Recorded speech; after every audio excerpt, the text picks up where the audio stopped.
Bismillahirrahmanirrahim. Alhamdulillahirabbil alamin wassalatu wassalamu ala asyrafil anbiya'i wal mursalin wa ala alihi wa sahbihi ajma'in. Subhanaka la ilma lana illa ma 'allamtana innaka antal alimul hakim. Rabbi shrah li sadri wa yassir li amri wahlul 'uqdatam min lisani yafqahu qawli. Amma ba'd.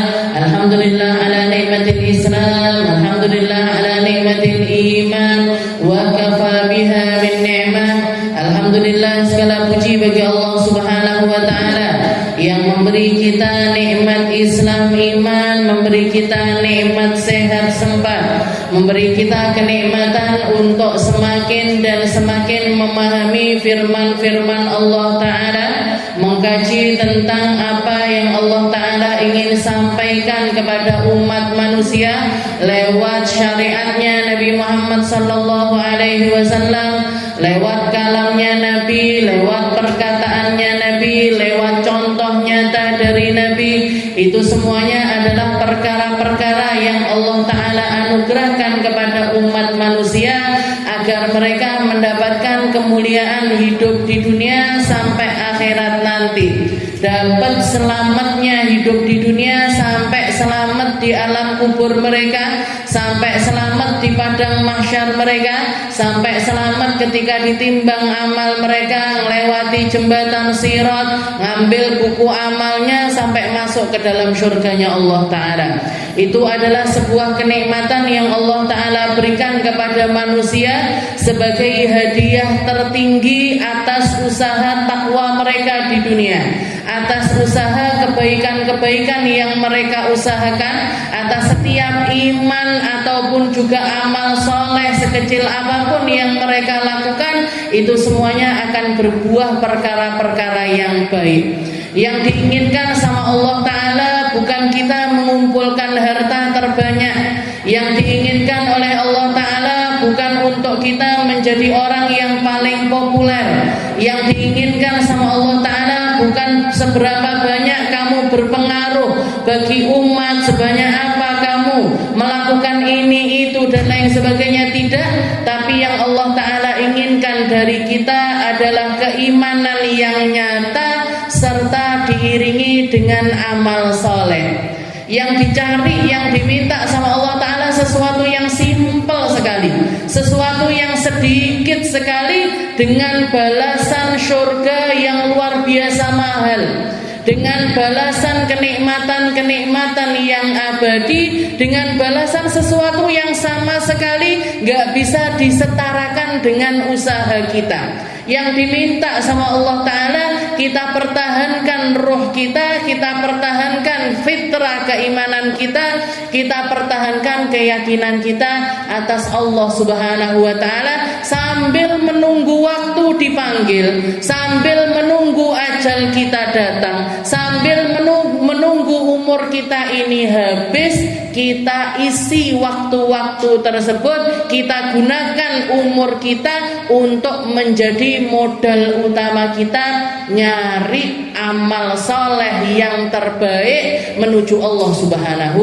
wa ta'ala. Yang punya ilmu dengan keilmuannya, yang punya harta dengan hartanya, yang punya ide dengan idenya, yang memiliki apapun, yang dia merasakan ini adalah jalan peluang saya menuju Allah, ini adalah jalan yang bisa saya pakai untuk nyari ridhonya Allah, maka pakai di dalam pendidikan anak-anak kita, pakai di dalam rumah-rumah kita. Jangan dibiarin kosong rumahnya. Bukan kosong dengan perabotan, bukan. Saya yakin perabotan rumahnya jenengan wis kebek, lemarine jenengan mentel-mentel nggih. Itu lemari makanan, piring, gelas dan lain sebagainya, yang nggak beli sendiri aja insya Allah banyak sekali gitu. Souvenir manten, souvenir pindah omah, souvenir mulutan, terus barang kalian souvenir. Jadi bukan itu istilahnya. Kita penuhi rumah-rumah kita bukan dengan perkara-perkara yang semacam itu, tapi dengan keimanan, dengan ketakwaan, dengan amal-amal soleh yang dipraktekkan di dalam rumah-rumah kita. Sholat berjamaah, ngaji bareng-bareng, baca wirid bareng-bareng, berzikir bareng-bareng, makan kita bertafakur bersama-sama. Oke, makan kita tafakuran sama-sama. Istilahnya apa yang ada, apa yang di depan mata ini kita pakai untuk nyari perkara-perkara yang menyelamatkan kita sampai akhiratnya Allah Subhanahu wa taala lewat perkara-perkara yang simple. Oke, dan kita libatkan, kalau kita punya gerakan ketakwaan, kita punya gerakan kebaikan, kita libatkan orang-orang terdekat kita untuk masuk di dalam setiap hal tersebut. Harapannya apa? Harapannya kalau kita itu selamat, bukan selamat sendiri tapi selamat bersama-sama. Qu anfusakum wa ahlikum nara. Katanya Allah Ta'ala, selamatkan dirimu, selamatkan keluargamu, jangan sampai masuk ke dalam nerakanya Allah Subhanahu wa Ta'ala. Dan perkara-perkara semacam ini, jadi majelis semacam ini, tempatnya kita belajar, tempatnya kita membuka wawasan, tempatnya kita untuk diingatkan kembali, itu sama Allah Ta'ala disetarakan dengan jihad di jalannya Allah, disetarakan dengan peperangan yang nyata, disetarakan dengan sebuah pertempuran yang sangat sengit sekali. Karena bahkan di zamannya Nabi, di zaman dimana manusia ini masih istilahnya amaliyah atau salah satu hal yang difokuskan sama Rasulullah SAW setelah beliau pindah dari Mekah bermukim di Madinah adalah jihad di jalannya Allah. Hampir nggak pernah Rasulullah itu tahun-tahunnya atau bulan-bulannya lepas dari peperangan, itu hampir nggak pernah. Tahun pertama kepindahannya Nabi di Madinah langsung terjadi perang Badar, setahun kemudian terjadi perang Uhud, setahun kemudian terjadi perang Khandaq, perang terus. Itu peperangan yang didatangi oleh Nabi secara istilahnya Rasulullah ikut di dalam peperangan tersebut. Belum syariah yang beliau kirimkan, belum golongan kelompok yang disusun sama Nabi. Kelompok ini pergi perang ke sana, yang kelompok ini pergi perang ke sana, yang kelompok ini pergi perang ke sana. Rasulullah nggak hadir, atau yang seringkali disebut dengan nama syariah. Kalau jenengan dengar namanya ghazwah, itu berarti peperangan yang Rasulullah hadir di situ. Tapi kalau namanya syariah, berarti itu adalah peperangan yang disusun oleh Nabi Muhammad, tapi Rasulullah nggak ikut serta di dalam peperangan tersebut. Jadi betapa repotnya 10 tahunnya Nabi itu dengan peperangan. Tapi wanti-wantinya Allah Ta'ala di dalam Al-Quran. Katanya Allah Subhanahu Wa Ta'ala mengatakan di dalam Al-Quran, wa makana lil mu'minina liyanfiru kaffah falaula nafara min kulli firqatin minhum ta'ifatun liyatafaqahu fiddin. Katanya Allah Ta'ala, kalau kalian berangkat perang, kalau kamu nyusun pasukan wahai Muhammad, jangan kamu biarkan semua umat ini ikut perang. Jangan kamu biarkan semua orang itu di medan peperangan.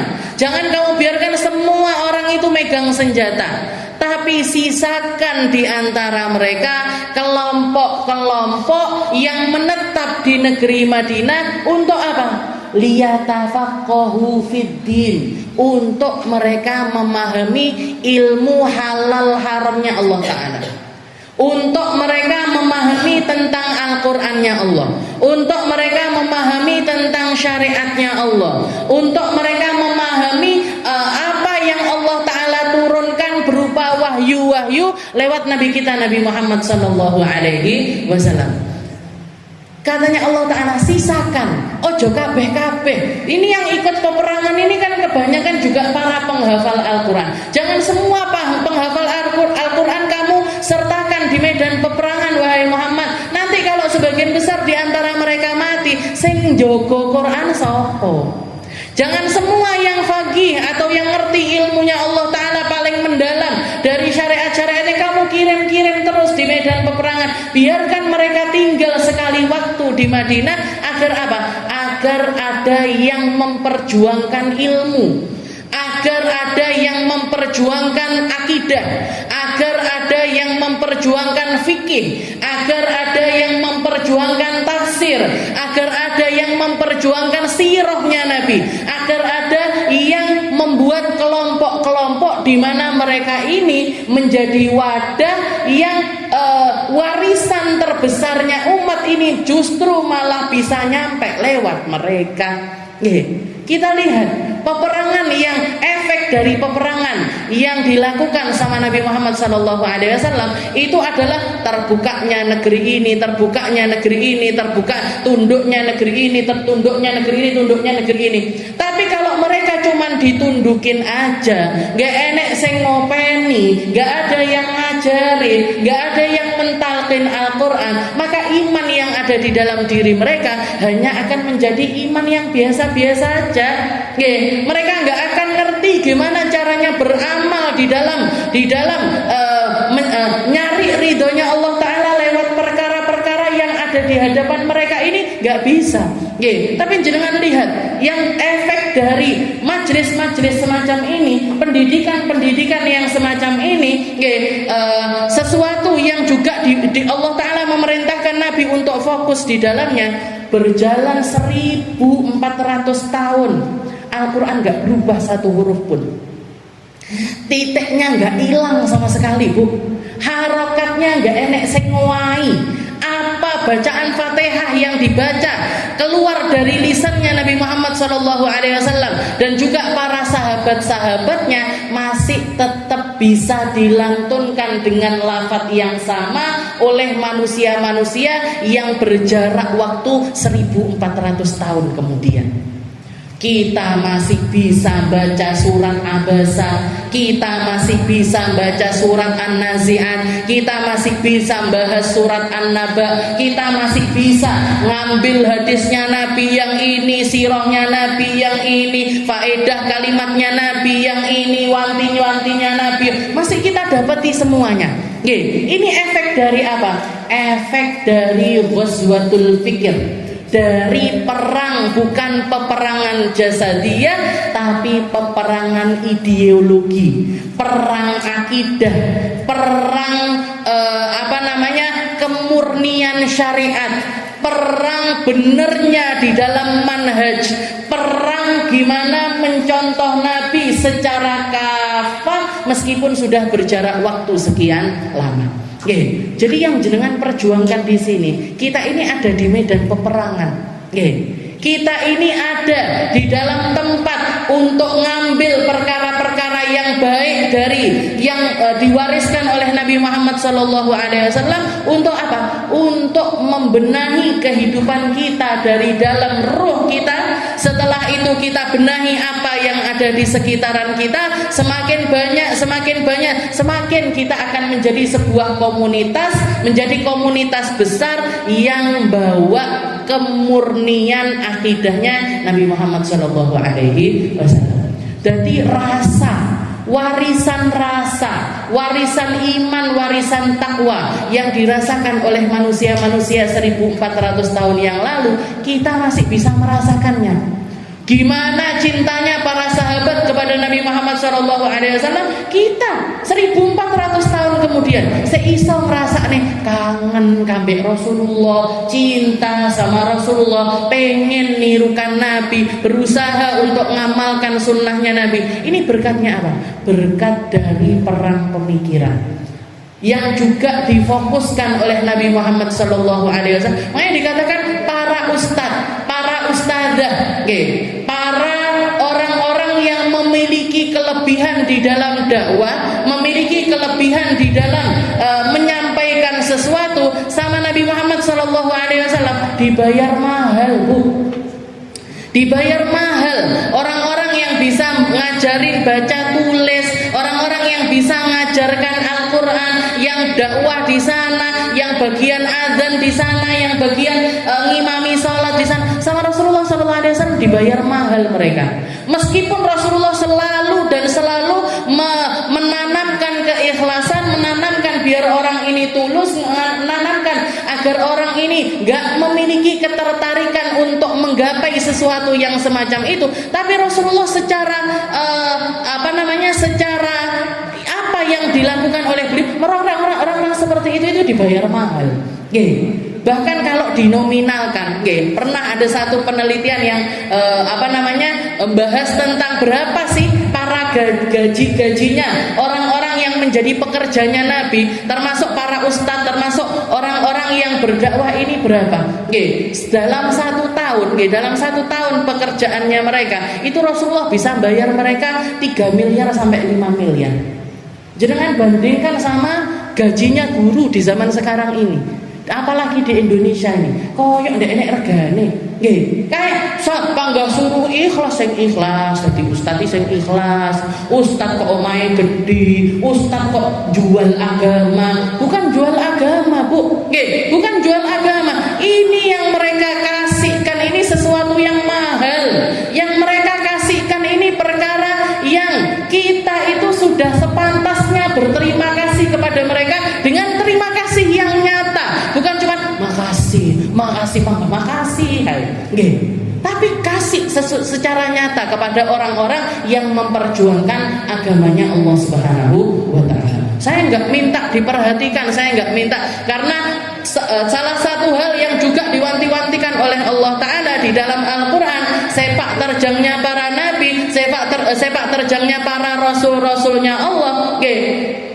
Qul la nas'alukum ajra. Katakan wahai Muhammad kepada orang-orang, la nas'aluka ajra. Kami enggak pernah minta bayaran. Salah satu identitasnya para nabi, para rasul, para pejuang-pejuangnya Allah taala, haram hukumnya, aib bagi mereka untuk keluar dari lisan-lisan mereka, saya minta sekian, saya minta berapa, saya minta ini, saya digaji sekian, sediakan aku ini, sediakan aku itu, kasih aku fasilitas ini, kasih aku fasilitas itu. Itu sesuatu yang aib keluar dari lisannya para pemangku dakwahnya Nabi Muhammad SAW. Tapi dengan hal tersebut, dengan perkara tersebut, gak terus kita abai dari mereka, gak terus kita gak ngereken mereka, gak terus kita gak ngasih sesuatu kepada mereka. Lakukan sewajarnya orang itu memberikan apa timbal balik dari apa yang mereka berikan. Guru-guru ngaji, guru-guru TPQ, guru-guru madrasah, perhatikan mereka. Minimal kalau nggak bisa membuat mereka kaya raya, seperti yang dilakukan oleh Nabi Muhammad SAW. Berarti kan kalau gajinya setahun 3 miliar, 5 miliar, sugih napa mboten? Jenengan setahun bisa ngumpulin duit 5 miliar. 3 miliar. Ini sama Rasulullah berarti ustadz-ustadz itu dikayakan sama Nabi. Dikayakan, difasilitasi dengan fasilitas yang bagus, digaji dengan, sehingga mereka nggak bingung kalau misalkan sakit mau berobat kemana, kalau mereka butuh ini mau beli pakai uang apa, nggak bingung mereka, dikayakan. Kita minimal kalau nggak bisa mengayakan orang-orang yang berjuang di jalan dakwah, kasih sepantasnya untuk mereka. Jangan sampai arepe ustate arepe ngobatne anake bingung. Ustate dingge nukokne pempese anake bingung. Ustate dibuatlah biaya lahiran istrinya bingung. Nah, ini muridnya ini ngendi kabeh. Makanya sampai sekarang itu saya selalu katakan, saya jenengan misalkan nganggap saya guru, saya nggak pernah nganggap jenengan murid. Saya nggak pernah nganggap jenengan murid. Kenapa? Biar hilang, biar nggak ada harapan, biar nggak sama sekali nggak memandang agar apa yang ada di hadapan saya ini memberikan sesuatu yang nyata kepada saya. Jenengan nganggap saya ustaz, silakan. Tapi saya nggak akan pernah nganggap jenengan murid. Karena apa yang harusnya diberikan seorang murid kepada gurunya jauh dari apa yang bisa diberikan oleh orang-orang zaman sekarang ini di dalam penghormatan kepada guru-guru mereka. Jadi kalaupun nggak bisa ngayakan seperti Nabi Muhammad SAW, minimal berikan yang pantas untuk mereka. Saya yang paling sedih itu melihat guru-guru TPQ, guru-guru madrasah. Saya ngasih gaji guru-guru saya. Di TPQ itu ngasih gaji satu bulan itu 250.000. Itu sebagian orang itu protes.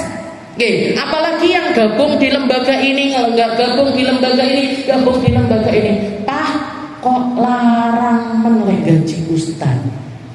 250.000. Ini nanti ngerusak pasarannya, tulung aku. La haula wala quwata illa billah. Nggih. Guru-guru ngaji disetarakan kayak pekerja-pekerja pekerja-pekerja yang semacam itu. Disetarakan seperti orang bersih-bersih rumah, disetarakan dengan orang-orang yang berjualan, karyawan dan lain sebagainya. Ini guru ngaji yang diajarkan Al-Qur'an, ngajarin mereka Fatihah yang akan bermanfaat untuk mereka seumur hidupnya. Saya nggak bisa ngayakan guru-guru ini, nggak bisa bikin mereka kaya raya, punya rumah bagus, punya kendaraan, nggak bisa saya. Tapi mosok ngekei duit 250 sebulan dengan mereka wirawiri setiap harinya seminggu 5 kali, ya, 5 hari dalam seminggu dikei 5. Kalau misalkan 250.000 itu kan berarti seminggu nggak sampai 50.000, gitu. Cuman 50.000-an satu minggu. Ya Allah. Kenapa Ustaz? Saya tanya, kenapa Ustaz mosok orang atau saya kan kemahalan Ustaz? Di yayasan itu Pak 150 mean. Yayasan itu Pak 100.000. Bahkan ada 1 bulan 50.000. Ya Allah, 50.000 di guru ngaji damel nopo Bu? Nggih, buat apa? Gitu semua muridnya pengennya anak saya Ustaz ya doakan biar jadi solihah kondi. Sama gurunya hitungannya luar biasa. Kita jenengan aja, nggih, coba dikasih uang 50.000 ngadepi anake seminggu 5 kali. Nggih, enggak usah durasi lama-lama, 1 jam 1 jam setengah. Nggih, lek enggak rontok kabeh nih. Uangku kok tambah akeh Ustaz. Padahal yang dihadapi anaknya sendiri atau cucunya sendiri, satu-satu privat. Lah ini Ustaz, sak kelas 20 orang, satu kelas 25 orang, anaknya wong, bukan anaknya sendiri, bukan anaknya orang-orang yang nggak ada hubungan sama sekali, yang nggak ada hubungan sama sekali, diwarai, ditelateni sampai ngajinya bagus, bahkan sampai menghafal Al-Qur'an, ngasih orang atau saya kerja kelarangan. Sudah segitu jauh penurunan istilahnya, walaupun semua yang nyampe kepada kita dari apa yang diwariskan sama Nabi Muhammad SAW ini masih nyampe di kita, tapi pengamaliannya itu sudah sangat jauh sekali dari yang terjadi di zamannya Nabi Muhammad SAW. Kita lanjutkan pembahasan kita di dalam surat Abasa. Ila an qala Allah Ta'ala fi kitabihil aziz, a'udzu billahi minasyaitonir rajim. Bismillahirrahmanirrahim. Falyanzuril insanu ila ta'amih anna sababna al-ma'a sabba thumma shaqaqna al-arda shaqqa fa'anbatna fiha habba wa 'inaban wa qadba wa zaytunan wa nakhla wa hada'iqa ghulba wa fakihatan wa abba mata'an lakum wa li'an'amikum. Sekali lagi Allah Ta'ala sering berkali-kali di dalam Al-Quran, berbagai macam tempat di dalam firman-Nya, di dalam surat apapun, hampir selalu Allah Ta'ala menyelipkan kalimat untuk kita melihat lebih jauh, untuk kita memandang dengan pandangan yang benar, agar kita berpikir dengan jalan fikirnya Allah Subhanahu wa Ta'ala. Ibadah yang semacam itu dinamakan oleh syariat dengan nama ibadah tafakkur. Melihat dengan mata, bukan dengan bola mata, tapi melihat dengan mata hati kita, merasakan apa yang kita rasakan lewat sesuatu yang nyampe ke mata kita. Falyanzuril insanu ila ta'ami. Setelah Allah Ta'ala menjelaskan kamu, saya bikin semacam ini. Setiap orang saya anugerahkan perkara-perkara yang jadi mulai dari mereka sebelum lahir sampai menemui ajal mereka akan selalu ada di dalam lingkaran nikmatnya Allah Subhanahu wa Ta'ala. Katanya Allah Ta'ala, falyanzuril insanu ila ta'ami. Perhatikan makanan yang sehari-hari nyampe kepada kamu.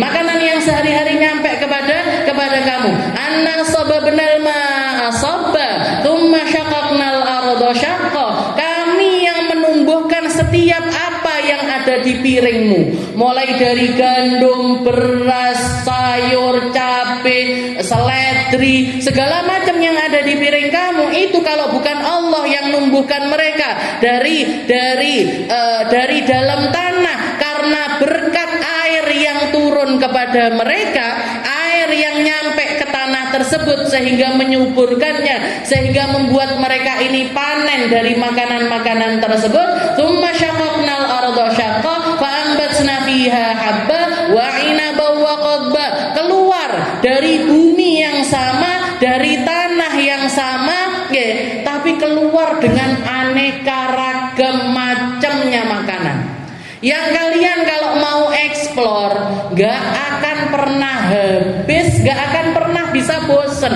Gak akan pernah bisa bosen. Jangan sehari-hari, setiap hari itu masak nama boten. Kalaupun nggak masak mesti makan, gitu. Kalaupun nggak masak mesti makan. Pak, hari Senin, ada lodeh di meja saya. Besoknya soto, sisue sop, sisue kerengseng, sisue sate, sisue rawon. Itu kalau jenengan list 1 bulan, gonta ganti terus. Iso napa mboten? Saya pikir misalnya repot malah ganti-ganti terus. Bisa Bu, apalagi orang Indonesia. Kuliner jenis makanan itu luar biasa banyak sekali. Dibandingkan negara-negara lain, saya lihat Indonesia ini negara paling kaya makanan, paling kaya rempah, paling kaya olahan makanan. Dibandingkan di Arab Saudi, dibandingkan di Yaman, dibandingkan di negara-negara yang lainnya, itu Indonesia paling beragam. Saya seumur-umur ketika sekolah di Hadramut selama 2 tahun, itu setiap hari itu hampir menunya itu hampir sama-sama. Jarang ada perubahan. Pagi roti pakai fasulia. Fasulia itu kacang, kacang merah, kadang kacang kecil-kecil dimasak cuman beda kuahnya mirip-mirip. Jadi pagi sarapannya itu, malam nanti makannya juga itu. Rotinya sama, jenis makanan lauknya pendampingnya itu sama. Makanya saya kadang-kadang kalau bosan-bosan beli keju, kalau nggak gitu beli selai coklat, beli selai stroberi, biar beda-beda. Nah ini setiap hari seperti itu. Nanti paling hari malam Jumat atau Jumat malam atau Senin malam diganti spaghetti. Nah, jadi malamnya spaghetti tapi pagi itu sama terus. Nggak pernah berubah. Lah orang Indonesia sarapan itu loh, sak macemnya sarapan. Sak macamnya sarapan. Roti model apa aja, yang asin, yang manis, yang kecut. Enggak roti kecut. Pokoknya jenengan mau makan apa aja ada di sini. Saya nggak pengen yang roti-rotian. Saya pengennya bubur. Makan bubur itu loh. Sak macam. Enek bubur ayam, enek bubur kacang hijau, enek bubur bubur sumsum. Sampai istilahnya mau ganti pecel yang lodo. Ini baru ngomongin sarapan. Belum makan siang, belum makan malam. Di sana hampir sama terus Bu. Siang itu hampir setiap hari itu yang keluar lauknya ikan. Ikan kalau nggak digoreng ya dibumbu wis ngoten tok.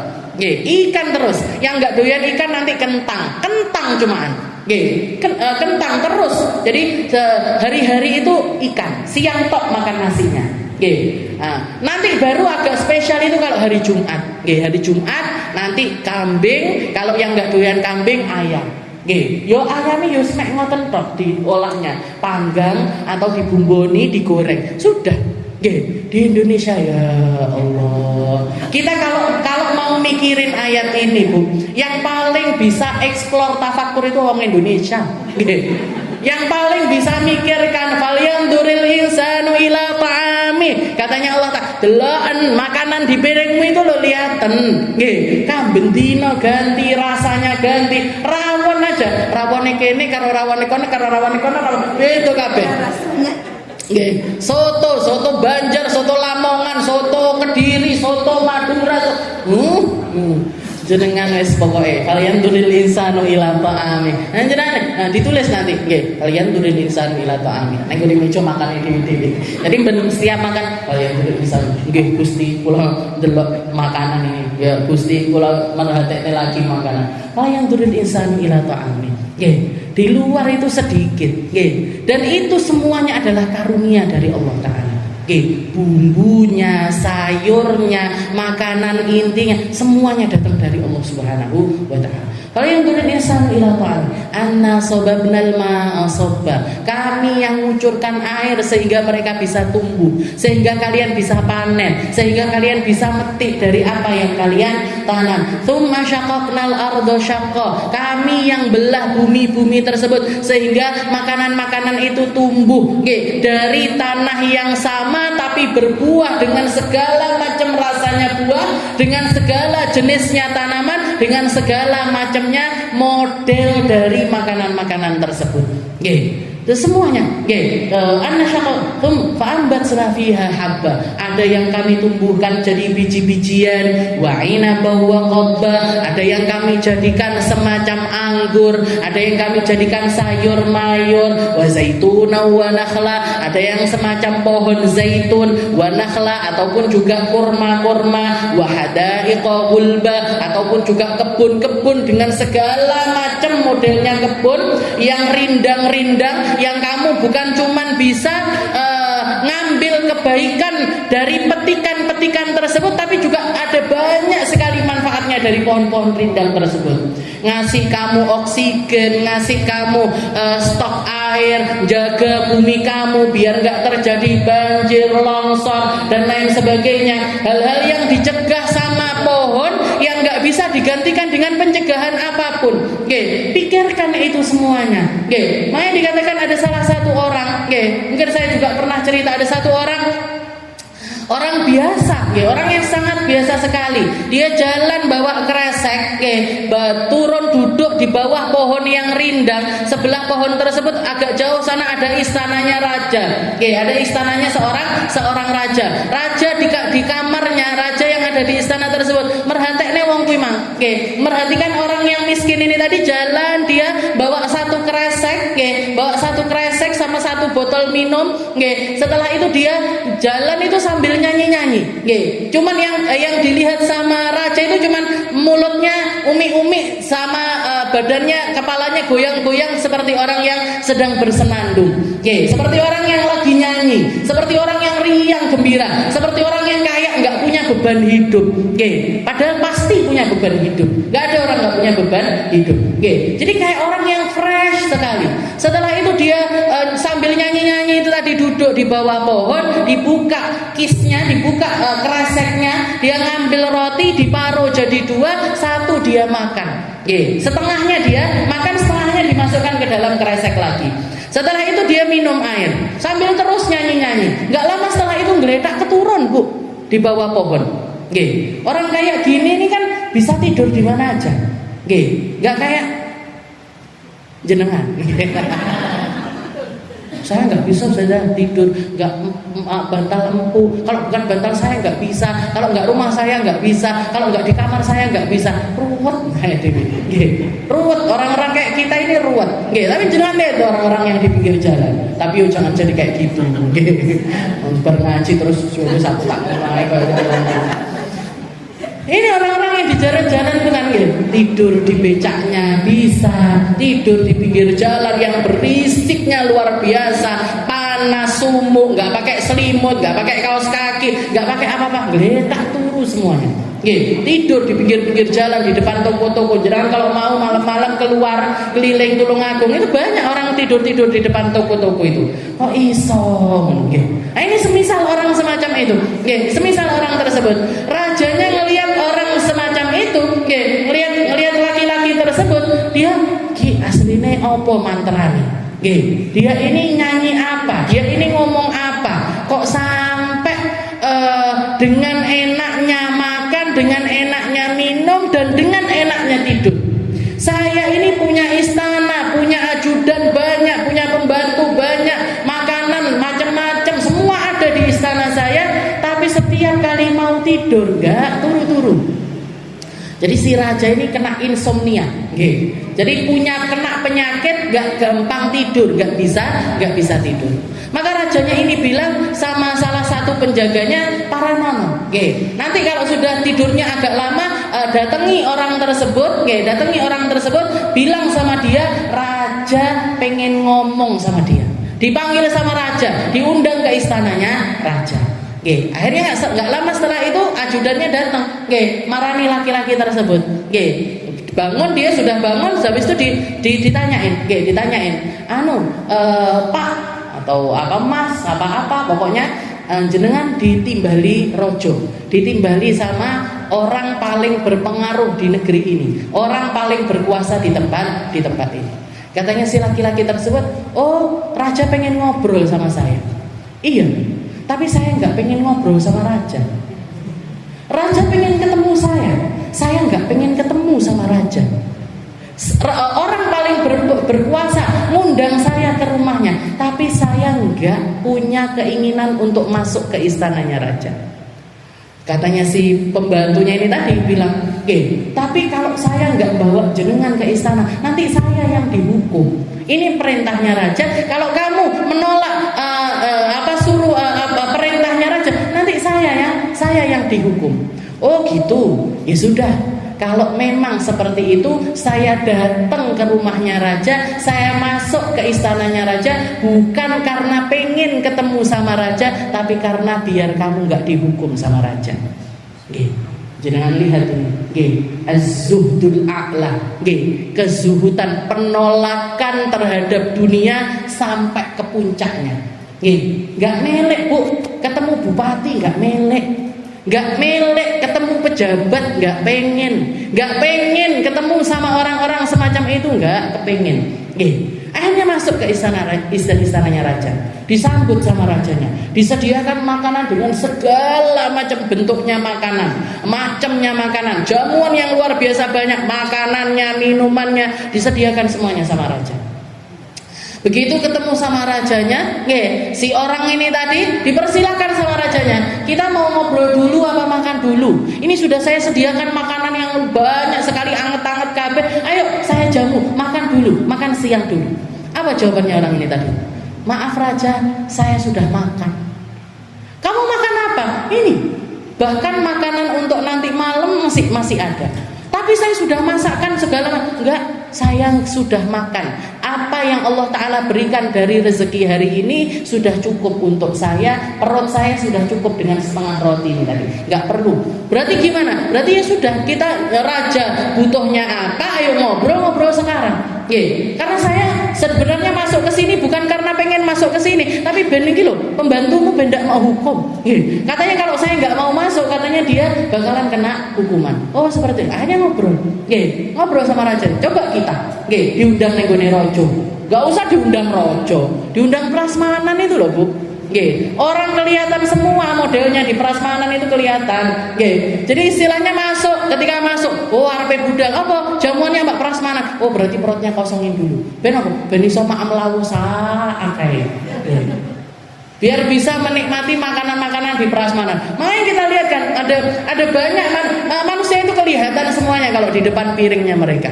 Kalau di depan makanan itu kelihatan semua. Jadi ada orang yang ngambil makanan, lauknya segala macam dibrek nih di dalam piring tersebut. Nggak ngereken makannya berdiri apa duduk, nggak ngereken nanti habis apa nggak ngereken orang-orang tamu-tamu yang datang setelah saya ini sekomanan apa enggak. Jadi istilahnya, dan itu nggak pandang bulu. Istilahnya nggak mesti orang yang punya duit nggak seperti itu nggak mesti. Nggak mesti orang yang secara logika, kamu kalau pengen menikmati makanan seperti itu, tuku dewe. Ini jamuan makan, ini undangan, dan lisan halnya undangan atau aturan mainnya undangan. Itu satu orang, ya makan porsinya satu orang bu. Kalau disediakan bakso sak mangkok, berarti jatahnya jenengan ya sak mangkok. Ojo sak mangkok, ibune sak mangkok. Ibune sak mangkok. Ibune sak mangkok neh. Walaupun disediakan seluruhnya, tapi adabnya atau sebenarnya secara haliahnya ini jenengan bisa nilai kalau lagi punya gawe gitu. Oh, undangan saya 500, berarti saya pesan berapa? Ya 500 porsi. Kalau saya pesan 250 porsi, separuh undangan saya nggak makan. Kalau saya pesan 300 porsi, 200 undangan saya nggak makan. Kalau saya pesan 40 porsi, 100 orang nggak makan. Lah kalau ada orang nggak juga cuma 1, 50 orang ngambil jatahnya 5 orang, kan ya nggak karu-karuan ini. Nggak karu-karuan. Jadi kan pulang dari majelis, jatahnya sak kotak itu. Kalau ada kelebihan pamit sama panitia, aku sangkal sama anakku ini kok jajannya enak, pamit. Jadi kalau ada di undangan seperti itu, misalkan jenengan mau ngambil lebih, pamit sama yang punya hajat. Kalau yang punya hajat bilang iya, dengan legowo loh, dengan legowo. Maka misalkan sudah akhir-akhir acara, tak bawa yo, kok enak men. Aku sangkal itu apa? Saya pengen suami saya nyicipi juga atau anak saya pamit. Biar apa? Biar jadi sesuatu yang halal. Biar jadi sesuatu yang halal. Maka ini orang ini tadi, laki-laki ini tadi, akhirnya ngobrol sama raja.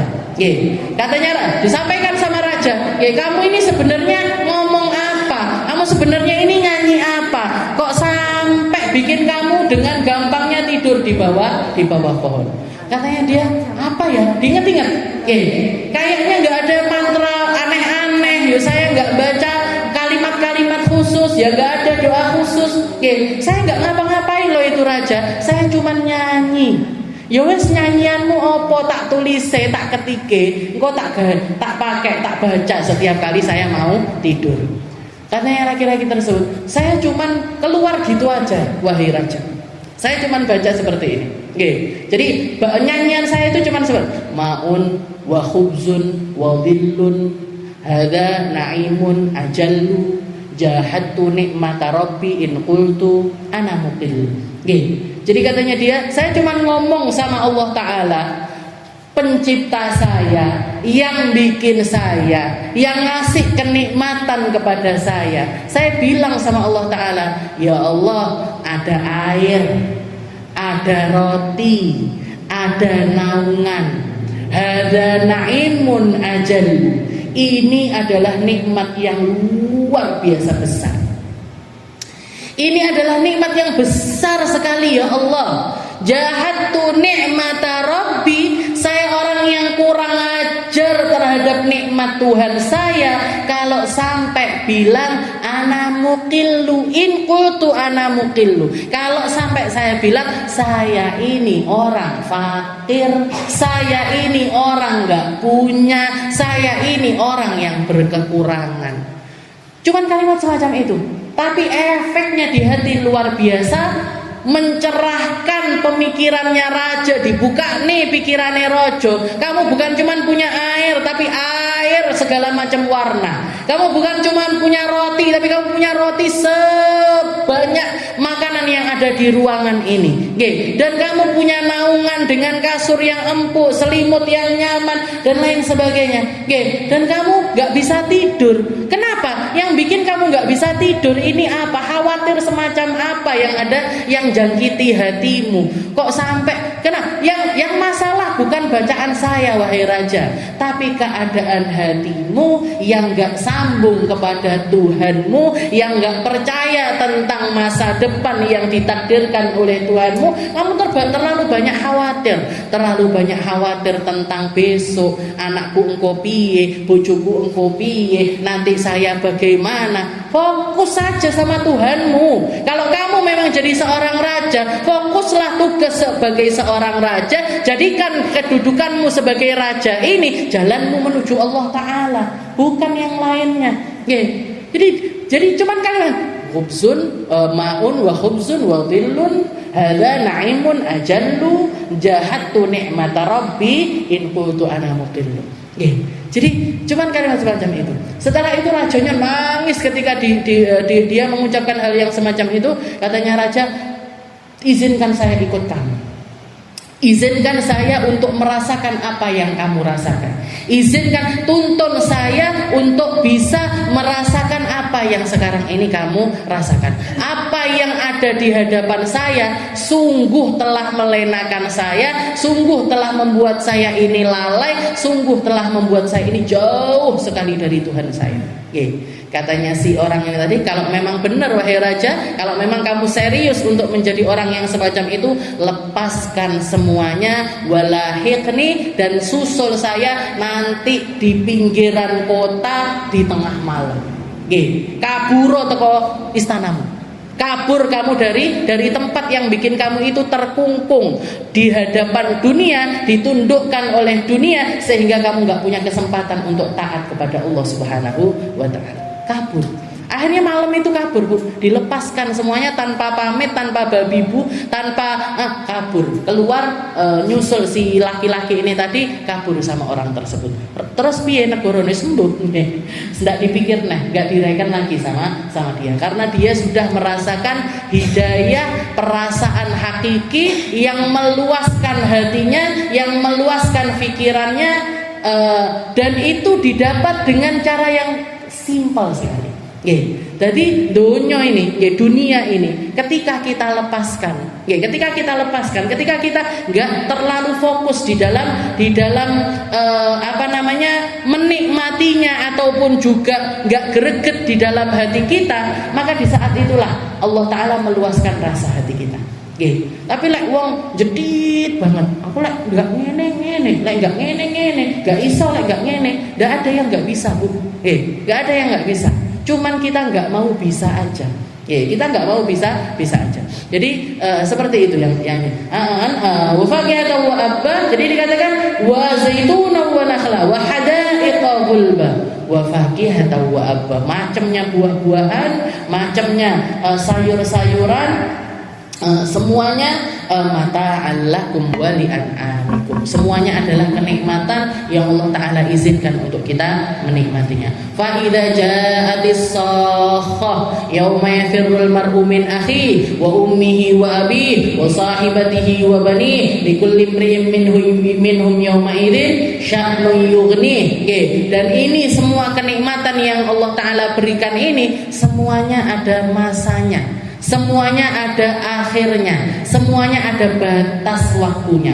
Fa idza ja'atis sakhah, ketika semua manusia akan berteriak di hari tersebut karena terjadinya kiamat kubra, hari di mana yafirrul mar'u min akhi, seseorang akan lari dari saudara kandungnya, wa ummihi wa abi, dari ibunya, dari bapaknya, wa sahibatihi wa bani, dari pasangan-pasangan mereka maupun anak-anak mereka, likulli imri'in minhum yauma idzin sya'nun yughni, karena mereka bingung dengan keadaan mereka masing-masing, karena mereka ketakutan dengan haliah yang mereka torehkan masing-masing, karena mereka ketakutan dengan setiap kesalahan, dengan setiap dosa, dengan setiap maksiat, dengan setiap perkataan buruk, dengan setiap pemikiran buruk, dengan setiap langkah-langkah buruk yang pernah mereka lakukan di atas muka bumi ini, sehingga mereka enggak ngereken orang-orang terdekatnya. Mereka lari dari mereka semuanya. Mereka enggak mau ketemu, mereka enggak mau bertatapan. Karena mereka tahu orang-orang ini adalah orang-orang yang paling gampang mereka sakiti, yang paling banyak mereka berhutang hak serta kewajiban kepada mereka, yang paling tahu aib kita luar dalam, yang ngerti kita secara nyata. Orang-orang terdekat kita bahkan nggak peduli lagi sama mereka. Likul limri'im minhum yawma idzin sya'n. Jadi dunia yang kamu di dalamnya sekarang, yang kamu menikmatinya sekarang, itu ada batas waktunya. Kamu akan masuk ke alam akhirat, kamu akan, Allah Ta'ala memberikan gambaran tentang hari akhirat sampai sedetail ini. yauma yafirrul mar'u min akhihi wa ummihi wa abihi wa sahibatihi wa bani likulli imri'in minhum yauma idzin sya'nun yughni. Mungkin kita enggak termasuk golongan yang ketakutan ini. Mungkin kita enggak termasuk orang-orang yang saling tuduh satu sama lain. Mungkin kita enggak termasuk orang-orang yang saling menyalahkan, saling mengadukan, saling menjatuhkan, saling menukar apapun yang bisa mereka lakukan untuk menyelamatkan diri mereka di hadapan Allah Subhanahu wa taala. Tapi kita menjadi orang-orang yang saling mendukung di dalam kebaikan, saling mengingat tentang kebaikan. Kalau kita enggak kelihatan teman-teman kita yang kita biasa ada di tempat tersebut, enggak kelihatan di tempat kebaikan, kita cari kepada Allah Ta'ala, kita cari kepada Nabi Muhammad SAW, sehingga orang di waktu itu ada dua kelompok yang semacam ini eker-ekeran, ada kelompok yang mereka bahkan saling bantu untuk masuk ke dalam surganya Allah. Mungkin kita termasuk di dalam golongan yang kanan, termasuk di dalam golongan yang mengikuti jalannya Nabi, yang mengikuti aturannya Nabi, yang berkumpul karena Nabi, yang melakukan segala sesuatu niatnya untuk nyari ridhonya Allah Ta'ala, nyari rahmatnya Allah, nyari ampunan dari Allah, nyari segala sesuatu yang indah yang datang dari Allah Ta'ala. Dan mungkin kita, orang tua kita, anak cucu kita, semua orang yang kita sayangi diselamatkan dunia mereka, diselamatkan akhirat mereka, diselamatkan sampai masuk ke dalam syurganya Allah Ta'ala. Ala hadhihi niyyah wa ala kulli niyatin salihah wa ila hadratin Nabi Muhammad sallallahu alaihi wasallam bisirril Fatiha.